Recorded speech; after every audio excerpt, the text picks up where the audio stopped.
Hindi na nakapagtago pa ang isang wanted person sa kasong homicide matapos itong maaresto ng mga tauhan ng Northern Samar Police Provincial Office sa Barangay 5, Poblasyon, Pambuhan, Northern Samar.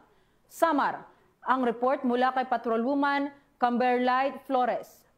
Ang mga awtoridad ng isang lalaking wanted person na may kasong homicide sa Barangay 5, Poblasyon, Pambuhan, Northern Samar. Bandang alas 9:20 ng umaga nang maaresto ang akusado ng mga tauhan ng 2nd Northern Samar Provincial Mobile Force Company kasama ang Pambuhan Municipal Police Station sa bisa ng warrant of arrest para sa kasong homicide na may inirekomendang piyansa ng 60,000 pesos para sa pansamantalang kalayaan. Ang akusado ay dinala sa Pambuhan MPS para sa kaukulang dokumentasyon at tamang disposisyon. Ang matagumpay na pagkakaaresto sa akusado ay patunay lamang na epektibo ang pagpapatupad ng pambansang pulisya sa kanilang sinumpaang tungkulin na maghatid ng serbisyo publiko para sa mas payapa, ligtas at maunlad na bagong Pilipinas.